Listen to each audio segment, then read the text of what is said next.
Okay. All right, so we have this one, and then next week we'll do a part 2. This first one's going to be primarily buyer based.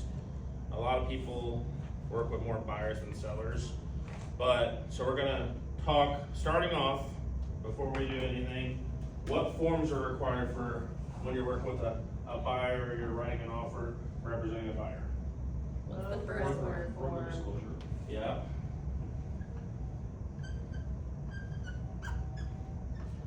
What's next? Buyer's agency. Buyer agency, yeah. What about like, what other forms are required? Like, okay, so I've got a buyer agency and I got a broker's disclosure. What, like you're writing an offer on a house, what are Franchise disclosure. franchise? Yeah.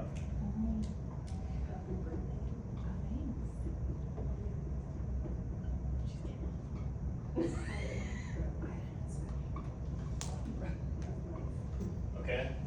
The actual offer contract. Residential real estate contract.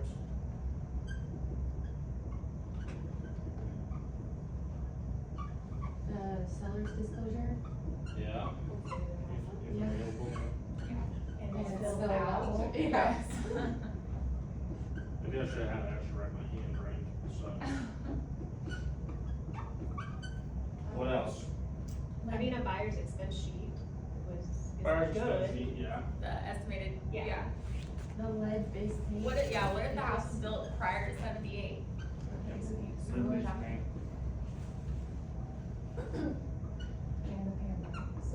have the estates. What if we're looking at a house that's on 3 acres with a septic? Land disclosure. No, So what's like that? wastewater Septic, system. Wastewater, yeah. It used to be residential septic system, it ended up now it's wastewater. I have the hardest time changing my terminology. Really? Yeah, like the new Yeah, you get terms. used to it, yeah. I know, I'll always type in the first 3 letters and then have it auto-populate and I go septic and it doesn't come up anymore. What about like, what about if they're writing an offer and they already own a house and they need to sell the house? Contingency, yeah. What about if it's in the winter and you're having an inspection done? and Cold they're- weather inspection. Cold weather. Didn't they do away We with probably don't have No, that. yeah, it's incorporated into the, Oh, yeah, it's in the actual, That used to be. What is it called, estates? the listing. Shane, hmm? the one that is estates? As is. As is, yeah. Could be. Yeah. What does box 1 represent? Inspections, can cancel, no renegotiating terms. Yeah, no repairs or termite treatments. You can still cancel like Stacy said, but yeah. And then box 2, what's box 2? You're locked in, you're buying one. Houses, you can't do inspections. You can do inspections, but there's no cancellation. You're waiving your right to cancel. And then box 3, No inspections. waiving everything. Do we recommend that to our buyers? I don't, because I like to sleep at night. So I'd feel pretty bad if I just don't ever feel comfortable doing that. If they bring it up on their own, I'm still gonna heavily encourage it because it's the biggest asset they're probably buying or selling in their life. So just my thought process. You may have the occasional time where it's a competitive offer situation. What are 2 forms that we use, like whenever there's multiple offers sometimes? Escalation? Escalation clause, yep. And if you guys have questions about any of these as we're going, this class isn't super formal, it's just very informative. So speak up if you have questions, that's what we're here for, is to help you guys. The appraisal. Value, yep. Yeah, Yeah. appraisal, the appraisal. So Taylor, do you know what an escalation clause is? He did teach us during one of the classes. You mean you didn't understand that for one time? I'm kidding. No, this, I don't yeah. remember, but I remember. No, hearing so say we get multiple offers on a house, these are 2 forms like that. Actually, these 3 forms come into play a lot for me. And you've heard me say this before, but like with multiple offers, when I'm going into a multiple offer deal, I pretty much think along the lines of I have to make my best shot. They may still come back and say highest and best, bring if you wanna adjust your offer, but I try to go in with best shot. So, obviously in its present condition, box one is good. Sometimes a way that we get around box one, while still kind of doing a box two, is we'll check box one, but in additional terms on the contract, we'll write, buyer will not ask for any single line item repair under the cost of $1,500 or $2,500, because that, in the seller's mind, will eliminate all the ticky-tack stuff. It's basically saying, we're not gonna ask for nothing unless it's a big ticket item. So that's a way we kind of get around that sometimes, but the escalation's huge. Because, you know, your buyer wants to, the house is listed for $250, I feel really good at $250, but I'm willing to go up to $270 and beat any offer by $1,000 up to it. Sometimes I do stupid things like write 1,001 because somebody might do the exact same thing. One time, another agent wrote an offer on one of my listings, and he put 15 at the end of the offer because he knew I was a big Chiefs fan, which I thought was, okay, speaking my language now. And then appraised value is huge because in that example, so say we did an escalation for 250 up to 270, say we have to pay the 270. Well, that looks fantastic on paper to our seller, but we have the conversation, all of us, I'm sure, I know I do. It looks great, but it has to appraise.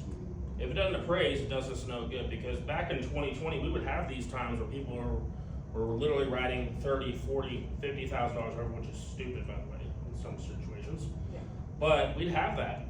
And again, yeah, I mean, we're all excited, sellers are pumped up, but we still have to be that level-headed person who says, we still have to have it appraised. And that's where this form comes in. This form won me, even when I wrote these, I've won multiple offers with this form, because my client, what I usually have them do is, at least, I would like 5,000 would be great. So if you don't know what this form is, so this form is basically saying, in the event that the house doesn't appraise, your buyer is willing to bring up to a certain amount of money to closing to help make up the gap. On top of appraised value. Right. So just make sure that your buyer has the cash ready. Right. 100%. It's like coaching, yeah, you wanna coach them through You wanna it. have And- that conversation. Right, and if you're ever on the selling side, you always wanna over-educate. So explaining to a seller, because the worst thing in any real estate transaction that you can do is take your seller or buyer on an emotional roller coaster. So you have to remember, like, you're the expert. So if you get an offer, if you're representing the seller and they offer $20,000 over asking price, be sure to coach them through that.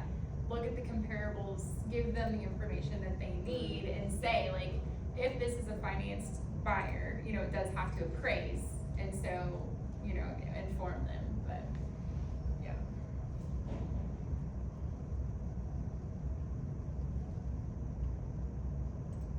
Yeah, you have to be the level head, because they're gonna be all pumped up, they're gonna see 270 and just automatically think, oh, we're good. But that's not always the case, because what if it appraises, I mean, we originally were listed at 250, so what if it appraises for 260? Well, a lot of buyers won't have this form, a lot of agents won't use this form, but even if your person, I've won it with 1,500 on this form before, because we were the only person who did this form, and even that $1,500 to a seller, they're like, well, at least I know that they can make up some of the gap. Some people doing 5,000, I've seen people do a full one before on my listings before, and I'm like,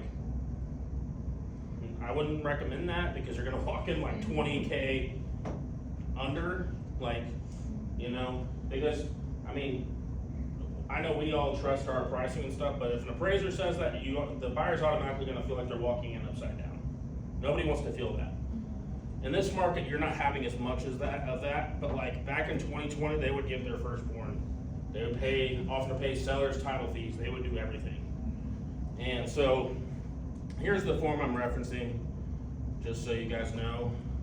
Again, there's 3 options. This first option right here is, again, if the appraised value is less than the purchase price, the buyer agrees to pay the difference between the purchase price and the appraised value up to, so it's up to. So in that situation, so say we were listed at 250, we escalate up to 270, we're paying 270. Say we were willing to bring additional up to $5,000 extra to make up an appraisal gap. Say it appraised at 267. We only have to use 3 of that 5,000, so that's why it's up to. 5,000, because hopefully you don't have to, but it's just a way to kind of reinforce, it makes your offer look stronger in my opinion. Because anybody can write, I'm willing to go a 20 over, but when the appraiser comes in low, this is the form that helps kind of reiterate how strong your offer is. So, and then obviously this one is kind of a no-brainer. I hate to say it, whenever there's multiple offers, you better write that, because everybody else is gonna do that. So, and along with, aside from documents, I've said this before, this isn't a multiple offer class, but me, I'm trying to feel out the agent as much as possible. I'm trying to like be the agent that communicates the most, because the agent that stays in flow with the listing agent during all that, like if you showed the house on Friday and they're not present until Sunday at 5, you still need to be communicating on Saturday and Sunday. Be the agent that, did you get any more offers? How's our offer stacking up? Just feel them out. Sometimes they'll spill the beans. Sometimes on their exclusive rights to sell, they don't have the box 3 checked where they can disclose terms, but they still will. Not supposed to, Yeah. but be the friendly agent, be the communicating agent. We should always go in, and sometimes in our industry, you'll get a veteran agent that tries to bully a new agent. We've had that happen, right, Miranda? Oh, everywhere. Sally Grossman, you've knocked them all off. But I have, I'm like, why are you so rude? but sorry to call you We're out. on the same team. But we literally had that. But we should look at it as a win-win, because we have the same end goal. Their buyer wants to buy, or vice versa. We need to look at it as a win-win. And being a good agent, being detailed on this stuff, that's important. I hate when it takes 30 seconds to fill out the other agent's info on page 16 of the contract. Fill it out. I hate laziness like that. I don't know about you guys, it doesn't take very long, it's just a professional courtesy, fill out your contract. It's such a baseline standard, but It could be a decision factor if you're up against other offers. Like when I'm a listing agent, I pay attention to that. Is this an agent that I wanna work with? Does she go above and beyond? And that's gonna hold its weight in our decision making. But what is something else a buyer could do to, strengthen their offer, but it's not up here yet? I feel like a conversation with the buyer's agent, with the listing, I mean, figure out what is most important to the seller. We actually won, an offer, there was an offer that was higher than ours, the seller was gonna net more, but we were able to get extended, possession, and that's what the decision Really they based their decision on. So, Yeah. see what's most important to the seller, cause it's not always the dollar. For It sure, really- not all value is monetary. exactly, and that's part of being a good communicator right there. Because you were accommodating, because everybody's gonna, aside from money, I kinda always say aside from money, like what do they need? Like you said, do they need extended possession? What's something else? So now a lot of people don't love these, but I think it really just depends on the seller, but like the love letters, you know, like a buyer writing a letter to the potential seller. So the one that I just had, the seller had lived there for 47 years with their husband and had all their children and stuff, and my buyers were first time home buyers starting their family and stuff, and like my seller, the agent let me know the seller was like crying when they read the letter. We have to go like the highest and best offer, but Right. that also like won her over a little bit, and then Tug at the heartstrings. I did it Yeah. once and Yeah. the listing agent said that was illegal when they Chip as soon as I Thompson. saw it, I closed it and we're not able Yeah. to read Chip it. Thompson throws them out, he doesn't. Yeah, and it just depends on the agent. It does, and I always say, like, at the end of the day, we're all human, right? We all have feelings, usually when it's residential real estate, unless you're working with an investor, it's an emotional decision, so, yeah, it never hurts, for sure, so, Legal or what illegal about- to do that then? So can we send it? I don't think It's, I don't think it's you have to be illegal. really careful with it, because, I mean, even in like the KCRA training, they advise you not to do it, because then it can be kind of, I can't remember how they worded it, but it's too persuasive, it's kind of a gray area, so, like, even our board kind of wants us to Yeah, but stay from it. if the seller is But- asking like about the family and they wanna know who is That's gonna live different, there, that's coming why we directly say from the that. seller, so if it comes directly from the seller, then Yeah, but you're kind of yeah, open this for one that was a conversation. different situation, like she wanted to know who was gonna be in the house, so we sent that letter Yeah. with the offer, but the representative agent was the mom and she didn't want to show it to her. I thought you technically can't like get more information, like if the seller wanted to know more, like, cause it doesn't like get into like race, ethnicity, things like that, you know, like prying for more information, I don't think you're, like that case, I don't think you're supposed to do that, right? So I didn't hear everything. So Yeah, they- information, so in regards to like, if a seller says, can you tell me more about the buyer? Yeah, they wanna know, like, if they're gonna stay there for a while, if they have family, if they have right. kids, like, Yeah, like I all would that just kind of say, stuff, yeah, and I'm then not like, representing okay. the buyer, I represent you know, so I don't have that relationship with them. But even on the buyer's, like, as the Buyer's buyer's agent. agent, if the listing agent is having that conversation with you, say, my sellers wanna know more about your buyer's family. What's her Keep mom? it gray, just keep it, you know, they love the Right. home, don't go into a lot of details, because then that does give them the opportunity to, you know, kind of go against, you know, ethics and. Well, in my opinion, like, and I'm about to, after this form, I was gonna pull the buyer agency just to kind of go through it the way I go through it and Ashley goes through it. But when it says buyer's identity on like page 6 or 5, that's along the lines of where I'm like, okay, I'm not gonna give Yeah. away too much information, cause this is, they'll know your name. I always tell buyers that, they'll know your name, but I'm not gonna give away any of your information. Okay. The other day, I had an agent tell me that not going to your inspections is illegal. Is that illegal? Yeah, if your client's there, you're supposed to be there as well. Well, yeah, if your client's there, but if your client's not there, Oh, that doesn't matter, that's- does it? Well, As long as the Well- inspector's a licensed contractor. And then- I always touch base with the listing agent, Yeah. like, I've been out of town a few times, I'm like, hey, it'll only be an inspector, I won't be there, is that Yeah. okay with your sellers? And then that way you have documented permission. Well, I got I sick think last it's- minute before where I've had Greg go, cause he's got iBox access, he's been through the Yeah. background check and everything. I do try to be there because I feel like we make a lot of money and you need to be there I have personally. a I get lot what you're saying though, of- cause you sign that in the contract saying that you're gonna be there for like the best interest of your client, you know? I've even heard people say, I'm not gonna wait, why would you waste 2 hours at an inspection, but in my opinion, I feel like it's part of representing your person. I encourage my buyers to be there for the last hour, that way they're Yeah. not bored out of their mind, Same. but they can still ask the inspector one-on-one the questions. Can I go? And hear the rundown. Right, for sure, for sure. Yeah. What about earnest money? Would that be something that could be enhanced to make your offer stand out? Non-refundable too, sometimes you'll see non-refundable to get it. You could make it non-refundable, but, so, you know, I feel like they're gonna be spending that money anyway, they're gonna be bringing it to closing, so if they enhance their earnest money, it's really gonna let the seller know, wow, this buyer's serious. You know, if they're willing to put $10,000 down for earnest money, when the rule of thumb is 1% and it's a $200,000 house, Right. that's another way that you can strengthen your offer when you're up against multiple offers. Well, it's a way to again strengthen your offer. I honestly, this is how I look at like writing an offer on a multiple offer deal. I try to literally think from the sales perspective, what's gonna make this the easiest deal? And the 2 biggest hurdles in a deal, like we've kind of went over already, but the 2 biggest hurdles are inspection and appraisal. If I'm doing it in its present condition, even if it's box 1, but I add the verbiage of we're not gonna ask for anything, any single item over X number of dollars, that's huge. And then the appraised value, so that's my whole thought process, is that. So kind of just gonna go over the forms a little bit. This is collaborative, like I'd love to know what you guys say. I'll kind of tell you what I say. But I'm kind of old school. Carrie gives me a lot of flack because I print my stuff out. I like having it with me. I like going over it. That's just, I'm old school in that sense, but I like having it with me ready to go. Because I just like being able to just go through it.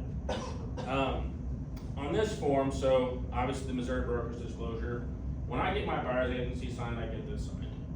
I bring them kind of together to the first opportunity. So I would say the first 4 I don't deal in, honestly. I mean, it's tenants and landlords. I have sold rental property to clients, but I don't deal in the landlord-tenant relationship. I don't deal in that. The 3 that we see primarily in this area are disclosed dual agent, which I emphasize is illegal in Kansas.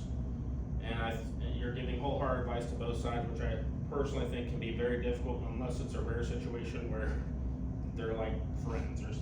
There's very rare situations, but most of the time, if I'm working both sides of the deal, I shift to a facilitator role and I act as a transaction broker.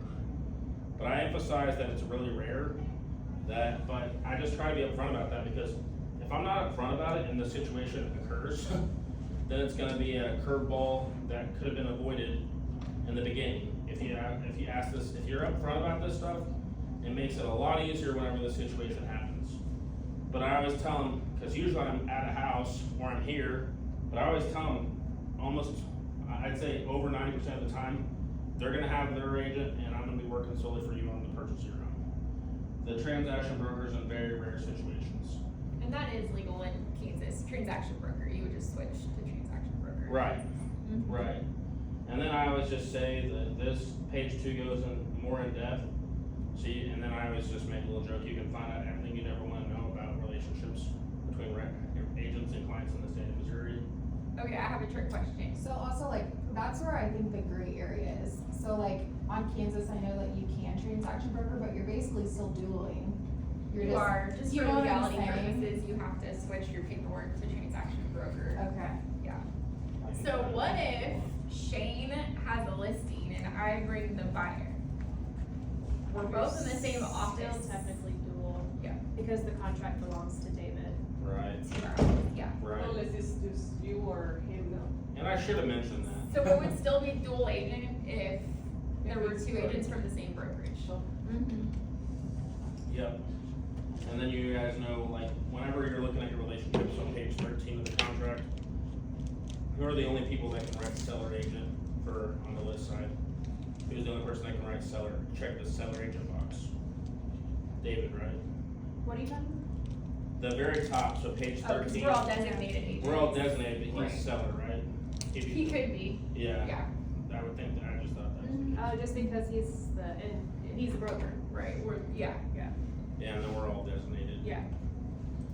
Does anybody else have any other comments I already have on the Missouri Broker Disclosure? Is there anything I said that you say differently? No?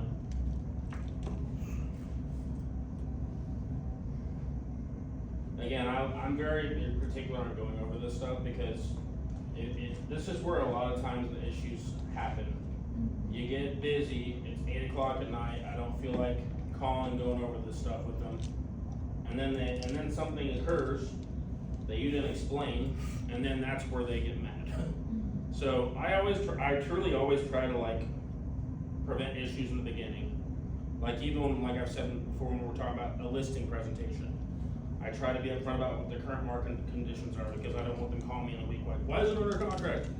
Why haven't we got any offers? Well, if you would have had here's what's happening in Kansas City market and show the data, that prevents any trap like issues. Right, always communicate the average days on market. That way, when their house isn't under contract in a week, they're not expecting that. They're familiar with what's going on. For sure. All right, so exclusive buyer agency contract. Obviously, this contract is made between your buyer, if it's a single guy, ASP. And I know a lot of you guys know this stuff. This is a lot of refresher, but this is still important to look at this stuff sometimes. If it's a married couple, I put AMC. It used to be H&W. We do AMC just to be safe, just to cover everything. Do you always have to put both names or just one of the couple and then just ask? Both names. Okay. Well, if they have like the same last name, it could be, Mary Smith. Ask Yeah. the person? yeah, AMC at the end. If they have separate last names, you would put like Shane Stevens, ANP, a married person, or you can put a married couple at the end, if it's two different names also. So. Well, yeah, and then on the buy side, the one spouse can buy, but in Missouri, to sell, yeah, it takes them both. But I have that same situation right now, repeat client, they're married, but the husband's buying, the one buying the house. So And if it's an LLC, you would use the representative, and only one representative needs to sign. Right. Yeah. And so obviously all contracts are made between the client and our brokerage, and then our broker designates us to be their agent. But this is where stuff, people do different things. Obviously, if they're looking at a house they're gonna live in, we're doing residential. If they're looking at investment property, income, vacant land, commercial, you know what all that means. General location, I put Kansas City, metro, and surrounding areas. I used to do the cities, but now this kind of covers it. It's like a blanket, kind of covers everything. I usually say like Jackson County, Lafayette County, that way it's a little bit specific, but still, it's just efficient, because then in the future, if they find a house in Odessa and you have them looking in Oak Grove, you don't have to have them sign a new buyer You just put Missouri as, Do what? just if you put Missouri, is it okay? I would be more specific. I would just say Jackson County, Lafayette County, you know. What about the greater Kansas City metro and surrounding areas? That's what- Okay, I think that's where I got it from. Probably, Open, so I just want to. right. I feel like that could be maybe a little bit general, but I'm That's what sure. Dave Moore does too. Really? Yeah. I mean, Kansas City metro and surrounding areas covers a lot around that. Yeah. But, I mean, really, it's just kind of covering your bases a little bit. Obviously, price range, I'm very particular on if they can be pre-approved to 500, but they're telling me, Shane, I wanna spend 275. I mean, I pretty much just put it to what they wanna spend, if I'm being Right, honest. yeah. Cause I always try not to, go ahead. On the price range. Yeah. I will take it up a little bit A little higher bit, than yeah. what they are comfortable with, because a lot of the times I have to go back and change it, but I reiterate to them, I'm like, this is just a price range. This Yeah. doesn't mean you have to go that low, it doesn't mean that you have to go that high, it just gives us. Right. It's like a formality. Yeah. Yeah. Yeah. Exactly. Yeah, and then I always try to do them for 6 months. Obviously, you can do them for a day. You can do them for a house. So if you do it for a day and they wanna keep working with you, you just.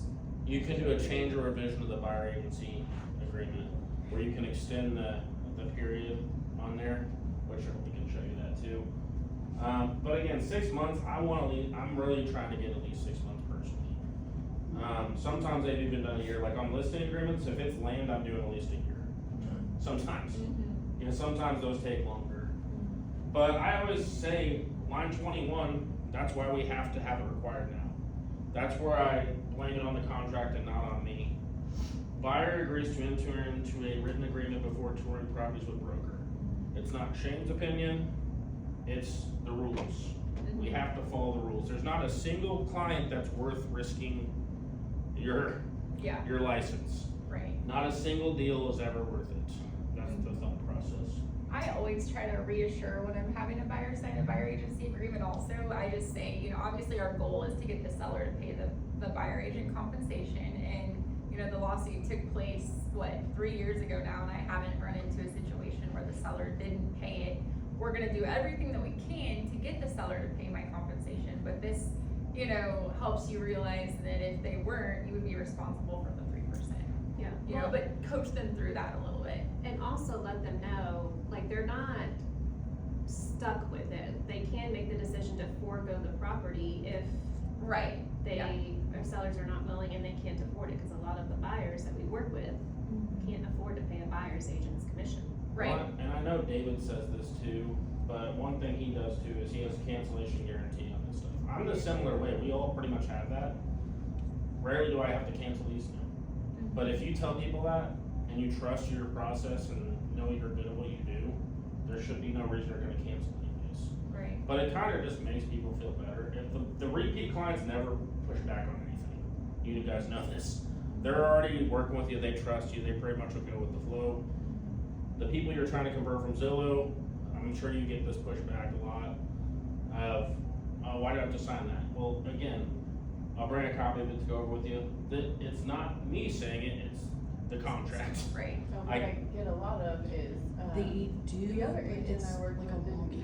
Yeah. make me sign one. Well- I'm like, oh, well, then go talk to them. Yeah, Right. well, and you can just let them know, like, not every brokerage is associated with NAR. The Right. ones who are Right. the only ones who have to have the exclusivized agency, but again, Right. like, go over the advantages of having it. For sure. Well, and remember, like, keep in mind, you're representing them. Like, if you were to walk into an attorney's office and ask them to represent you and you decide to move forward, don't you think they're gonna have you sign something that states you can't go work with someone else? It's like, just believe in yourself, know what you bring to the table, and you're right. Rejection is redirection, so if they don't wanna sign it, okay. Well, You know, again, I like you could- said, that's why we have to be that's one of the questions, that's like a question we should always ask, are you currently under a buyer agency agreement? Right. Because if not, you're gonna run, it's war on, I'd rather find out at the phone in the office before wasting my time, energy, and For gas sure. driving out. The worst thing you can do in real estate is Shelley, say you had anything. a comment? No, you suck, okay. Yep. Cool. Still Taylor? suck. I was just joking. Kind of backtracking He's Yeah. just saying. the name. Yeah. So I have a listing yesterday gave him a gift, and well, student card. this is the guy that Um, had an and agent, it's fired him, and then hired me. So we used the previous seller's disclosure. I just think you can. And on it, he's an investor, so, but he put his LLC and his name. Are they supposed to put both or just The one? name is only on the signature. It depends on how it's registered. And honestly, just me, for future reference, no, that's totally fine, but for me, I would probably like take it and fill it out on a loop and just put all the Yeah, because she information might have some type of stamping or something on there. and so- have them sign it. It was, yeah, it was really like. It was fast, I remember you telling me it was fast, I wanna get this one listed, I wanna get Well, rid you of just this. fill it out for him and just send it to him electronically Just to on, sign. Okay. yeah, I'll just redo it, cause I just got it on, Yeah, in Yeah. there really fast, but whenever we filled out like his seller's agency, that you're supposed to write So it you're out. saying like the He would- LLC and or. yeah, he like, just where put I his blah, blah, name blah. on that one, it didn't put the LLC. right. So you'll probably wanna get that corrected. And me, I always kinda just ask, I'll be honest, I use the title company, I ask them a lot of questions. Who do I need to put on the rights to sell? Okay. Because a lot of Title times, with the LLC, you'll want it to be compliant with that. well, and even on the LLC stuff, like, sometimes there's more than one person who needs to sign. There's multiple people who are, I've seen it once, I had a listing that's about to hit that, I sold them the house and they made me have both of them sign. So it's kind of whatever that says. It's not gonna hurt Make sure it's anything, not- you know what I mean, but Okay. And then, yeah, buyer, warrant, this is where the buyer's saying they're not under another buyer agency agreement right there. Broker, if you read every last, I hit the highlight points and I send them a copy. I'll be honest with you, I'm not gonna read every single line, you're not gonna probably read every single no. line. Go over the main bullet points and let them know that they can go over this. And give them a copy of it. Broker obligations, we're gonna perform the terms of this contract, I read that right there. And I always say we'll seek a price and terms acceptable to you, you'll have the final say on everything, but obviously I'm gonna do the absolute best I can for you. And those are the main things I hit in that section, I'll be honest with you. What other parts of this section do you guys like to call out? Anything? I just kind of summarize everything, I hit 5A, and then everything else I just kind of summarize, I'm gonna help sequence terms, if there's any money to deliver, I'm happy to do that on your behalf and provide you receipts. Right. And then just kind of, Right, I don't leave it, just like. yep, same. So this next section's this is a big section here. This is whenever October of 2024, this is what changed. So this is obviously where we're gonna put what we're gonna ask. And I always explain like this. Prior to October 2024, sellers used to offer a buyer's agent commission on the listing. Now they don't offer that anymore. Instead, we just take an extra step and we ask for it on page 4. And I always am gonna see 3% of the gross final sales price. That's what I write in there. 3% of the gross final sales price. That's what I particularly put. And I always tell them, I'm not gonna let that stand between you and between you getting a house. I'm not gonna ever let that happen. Because I don't want them to say, well, if you don't get 3%, we're not gonna get the house. Do I wanna get 3%? Absolutely. This is where we're gonna have some pushback probably. I hate to say it, I'm on camera saying this is bad, but I'd rather take 2.5% and keep a deal together for my client. Do I wanna do that? Absolutely not. Do I make a habit of doing that? Absolutely not. But I'd rather make 2.5% of something than 3% of nothing. I hate to say, I know. Yeah, it's just situation specific. Yeah, Like if it's someone not all tries the to time. meet me up on the front end, like if I'm meeting with the seller and they say, so-and-so said they could do it for 2, go with them. You know what I mean? But if you're in a negotiation and you're trying to keep the deal together, has there been situations where I say, okay, I'll do 2.5% if that means keeping the deal together? Absolutely. Or if I'm a dual agent, sometimes I'll reduce to 5% instead of 6. But again, know your value, know what you bring to the table. This is our career, so don't let people beat you up. But just get creative when you need to, and yeah, I But totally agree. sometimes when they are working with an agent that they're selling multiple properties, they think they have to pay the 2.5% to the buyer's agent too, which is not. And that's when we have to educate them. Right. And that's where you just need to be, know your worth, because, For I mean, sure. it happens, I had one do the same thing for me, it was a builder, and he only pays 2%. And so I had to go back and negotiate with the listing agent, I'm charging 3, that's what's on our offer, and that's what I Right. want. Yeah, And just they coach ultimately your- agreed to it. Yeah, coach your sellers. Just say, be prepared for a buyer agent to ask for 3%. Like, tell them that out of the gates, Yeah. because you set the expectations, and the hard conversations are so much better to have on the front end, because then you're not cleaning up messes, and it just makes for a more streamlined process, for sure. And I honestly, I say we see, and I know you're not supposed to say in this area, but I always warn them, it's probably gonna be 3%, that's what most of the time I see. Mm-hmm. And because the more upfront you are about literally everything, that's gonna save you headaches later. Right. That's where it goes back to going over your stuff with them. Sometimes, and I've had this happen, sometimes if you're working with the seller, they'll kind of test you a little bit. So one time I met with a seller in Blue Springs, we're sitting at his table face to face, we're going over the listing contract, and I explained to him that, well, back then it was 6% because it was pre-NAR. And he looks at me and he goes, 6%, that's a little steep, don't you think? And I said, well, you know, that's what I charge, half of that is shared with the buyer's agent. I can assure you that I'm gonna represent your property well with great marketing, professional photography, etc. And if I would have caved, long story short, he looked at me after I said that and said, good job. So it's almost like he was testing me to see how, sensitive I would be to that situation. So just know your worth, never be arrogant at all, just believe in yourself. Well, Also think if you're willing to like cut your commission, like what does it say for negotiating for your clients Yeah. as well? Like I'm already willing to give that up Right, front hand. for sure. and I'm not saying I do it all the time. I was No, just saying but in there rare. are certain We've all situations done where it. you're Yeah. a week from closing and For you're sure. tight, and Yeah. Oh yeah, I've done it. Yeah. It just depends Yeah. on the situation. Exactly, and one thing that I really like as a no minimum belief is price is only an issue in the absence of value. Like if you go through and you treat everything correct and you go through your whole presentation, most of the time they're gonna see your value. And again, relationships are what matter. Like that's what fuels our business, because the people who call you to work with you again or you get referred to, most of the time they're not gonna push back on you because you're walking in the door, they already pretty much trust you. Right. And you'll even get to the point where like, well, what do you think? They'll go with exactly what you say. And my favorite is when you write an offer on something, you tell them what to offer, they offer it, and you get it. And they're like, okay. So, kind of stupid, but. So, and then here, obviously, we're going, this would be in the event that they buy one of your listings, you would put that percent here. Whether it's 6% or you give a 5.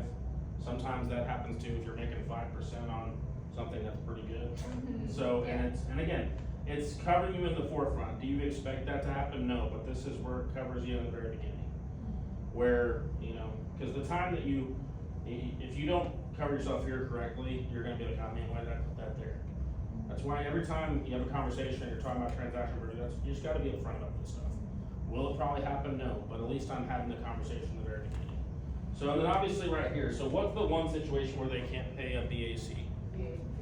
VA, exactly. So we cannot charge a VA buyer a broker administration commission.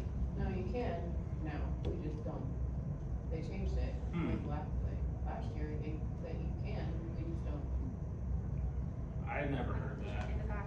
Yeah, I never heard that, but I've, That's and what that, Sean said. And he sure, has- and I believe that. In the 11 years I've been here, I've never been able to do it, so I just don't. It's kind of in my brain. Like to persuade them. Yeah. And you can totally do it when you can say gross sales price. I always just put 3% of contract price. That way, if I were to be negotiable and do it on the net instead of the gross, I don't have to go back and redo this. Sure. So if you put 3% of contract price, it's kind of more universal and will Sure. apply to whatever. So. Sure. And then the $395 is the minimum. Obviously, some people in our office charge $595. Some people charge $795. We used to have an agent charge $1195. And I do $595. Just being honest, I've gotten in the habit of doing that, and I typically think of that $200 in the event that's something. Yeah. So the office keeps $395, and then the $200 would be your proceeds. Right. And anything above the $395 goes to you. I've not dabbled in the retainer thing at all. Have you? Mm-mm. Anybody in here done that? Me neither. And then I reference these two, so when I get to this page, I pretty much just say that first form that we just went over, this goes into it in more and more detail. So what if we did do the retainer? I don't know how to do that. I'll be honest with That's you. something that we'll have to check into, but you I just probably, never have. well, I say probably, you'll have one tomorrow if I say that, but. Which we can work through anything, we can figure out Right. anything. I There's think been, you have to be able to keep track of every single property that you show and be able to give proof. that would make Um, sense. It's just one of those things like, I feel like, I don't, not that I'm saying I'm hating on anybody who's ever done it, but my thought process would be if you have something like that, they're gonna just, in my opinion, if I was the buyer, and somebody has that, and I'm like, dang, they're really like they're really focused on making sure they get money. I mean, I don't know, maybe a terrible way to think of it. Right. But like, I think it'd be different if you showed someone 50 properties and Yeah, then they just go that. sell, you know, or buy one of the properties that you worked with another agent or something and then they bought that same one, like that Oh, would be yeah. an instant. So I see the perks of a retainer, I think it's just a case by case situation. Yeah, But, I absolutely. mean, you're still covered in the portion where, you know, you put 90 days, if they were to cancel the contract, go back and purchase the home that you showed, right, you would still be due your commission. Right. I don't agree with with a retainer. I mean, just because Yeah. they don't know what they're signing up for, Right. they don't know you personally. I wouldn't either. So in the dates, do you put 30 or 90 days? I put I think I 90. put 90. I put 90, but I'll be honest, like, I've always said this too, like, I don't think I'd ever probably act on that, Yeah. unless it was like an online lead or something. But my people who are my people, it'd be really hard for me to go and do that, to, like, cause we've all had times where we get burned on a deal, Yeah. or you have something happen on a deal that falls apart, and that's why I never count, literally until it funds, I don't get excited Yeah. about it. It's never done until it's done. I hate to say it, I've seen it all. I've seen the day before, I've seen the week before, I've seen where everything's going fantastic. And they just get buyer's remorse or seller's remorse in the last second. And then they're like, oh my gosh, this sucks. But it's part of the game. Everything checked, yes, we do practice. The only one normally checked no, it's not sitting here as sub-agency. And I always say I've not practiced that since I started, but everything right there we can check yes. Does anybody have any questions so far? I know this is like, a lot of you guys have been doing this a long time, but I still think it's important to come back to basics sometimes Oh, yeah. and discuss best practices, because some of the stuff you say, I wouldn't mind incorporating. Cost of services obtained from outside sources, so any appraisals, inspections, anything that costs you $1, I'm not gonna order it unless you tell me to. That's the way I say that section. And I do hit every one of these sections on this page. Disclosure of broker's role, I know I've already went over that multiple times, but again, I'm a designated agent for you.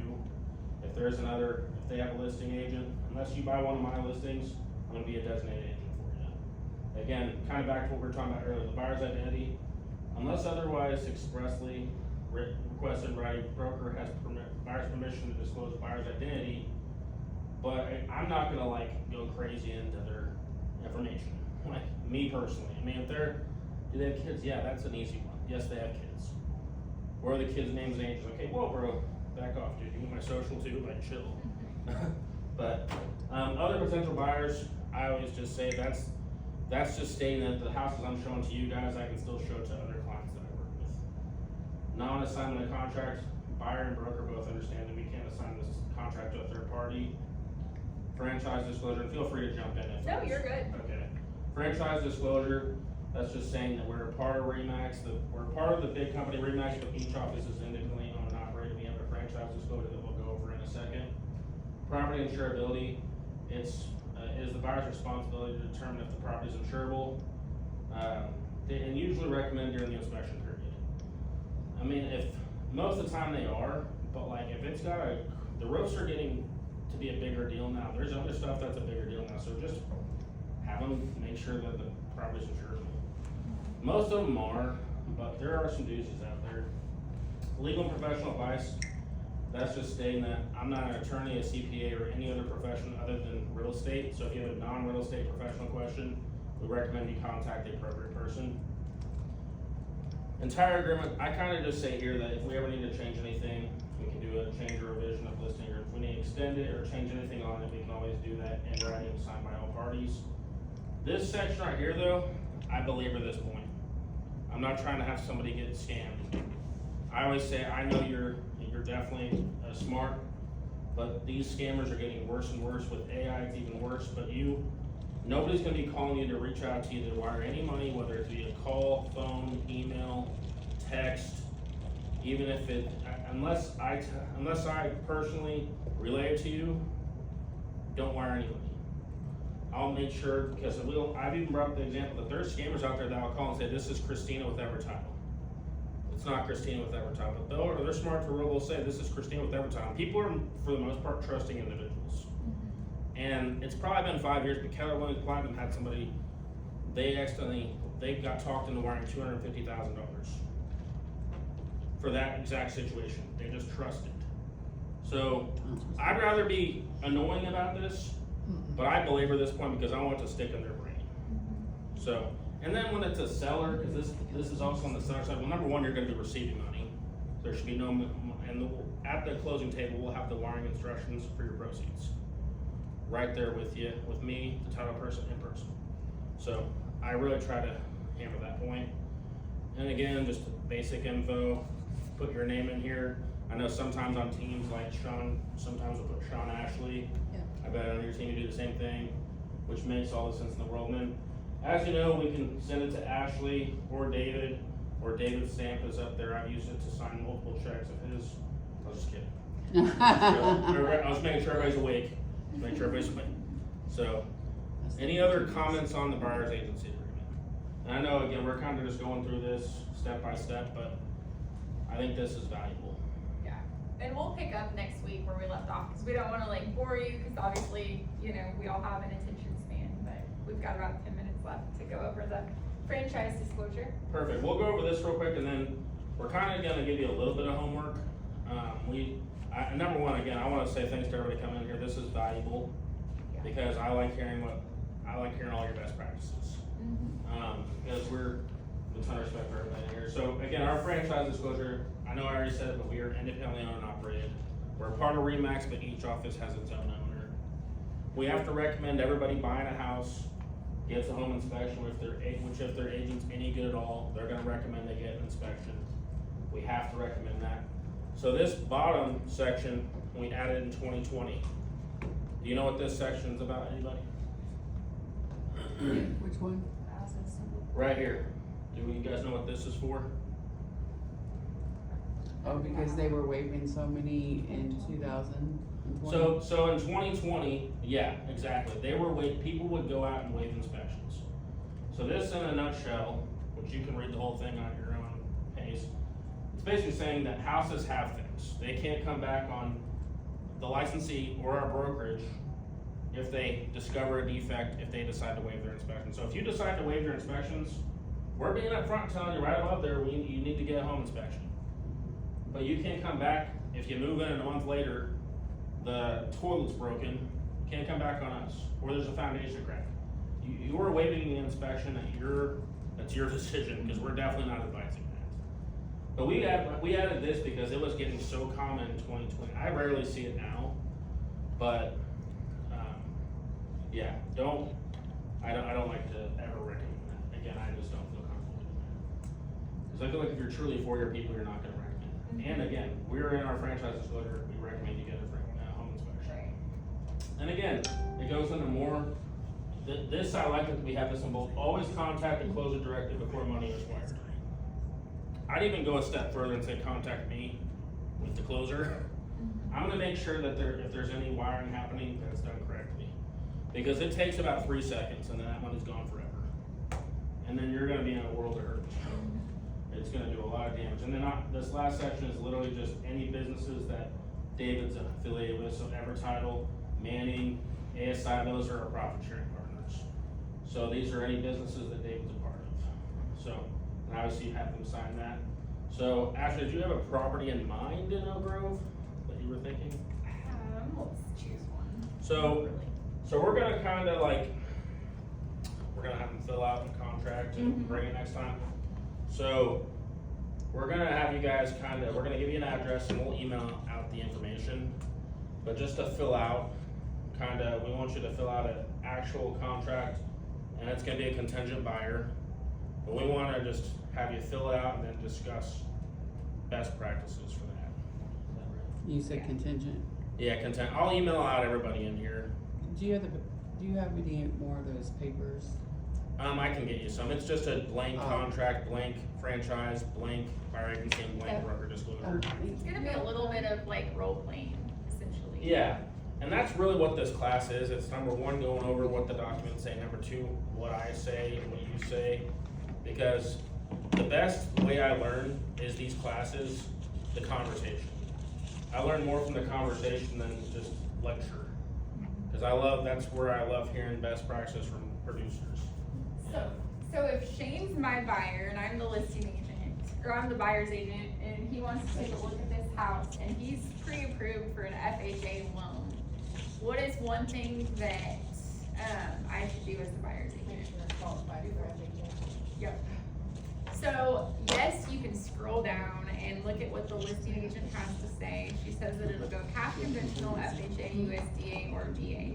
However, I still wanna be mindful, just because we're all human, we all make mistakes, and you're representing your buyer, so, you know, at first glance, I would probably look through the pictures. So what are some things that I should be looking for as a buyer's agent for it to qualify for FHA? Handrails. Handrails, Chippy paint. Lindsay, Chipping paint. chipped paint, on the interior or exterior? So, Exterior. I think it's just Is it just exterior. exterior? I was wondering about that yesterday, so. Yeah, just exterior.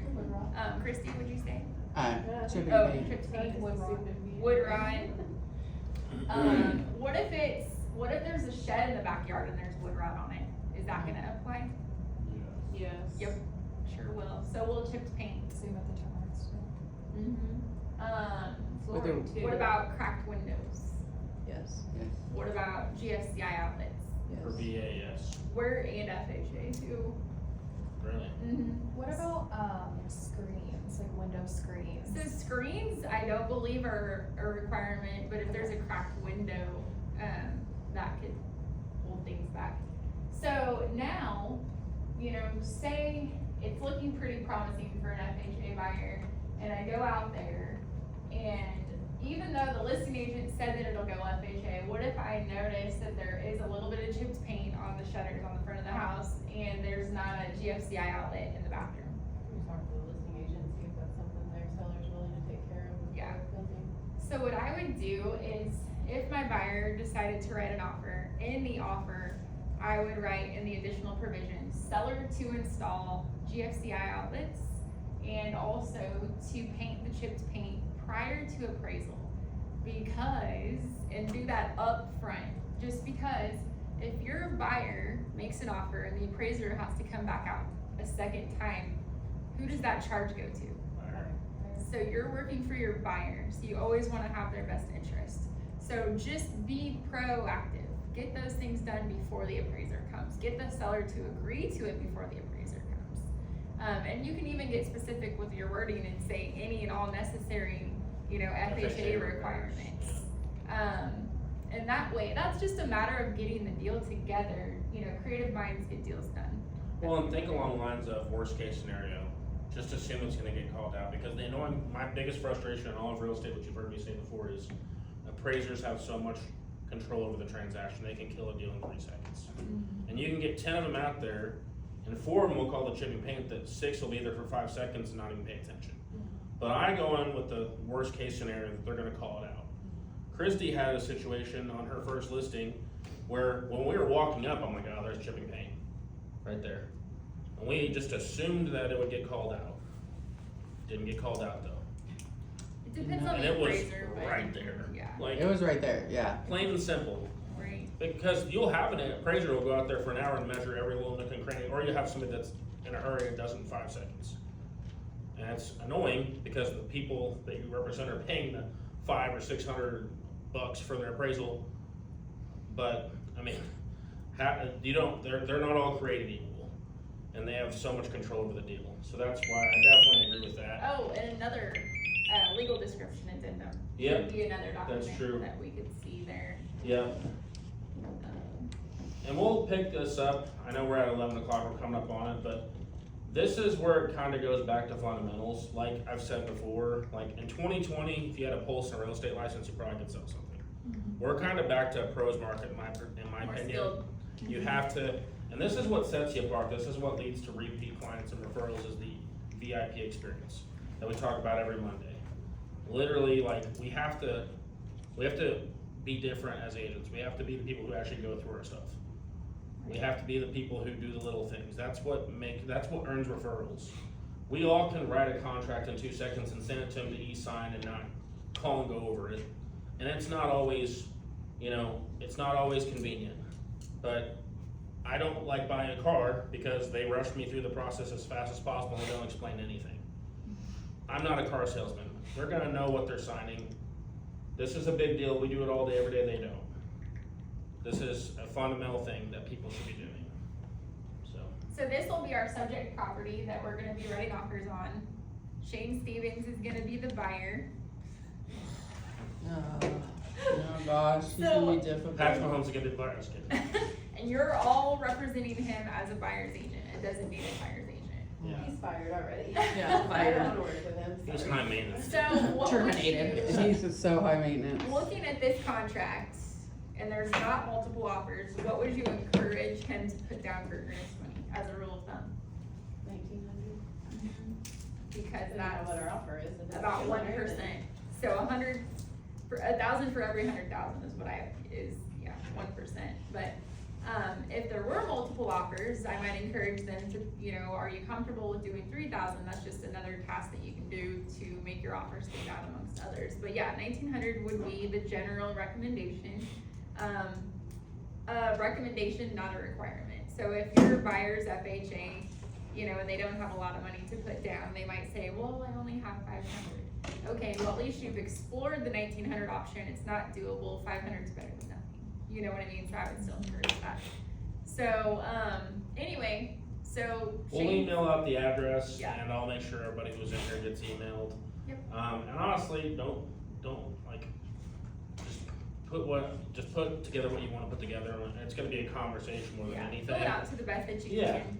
And I mean, and I know we mentioned every last form on there, they're not always, this one's not gonna have a wastewater in them, obviously, so they're not all applicable.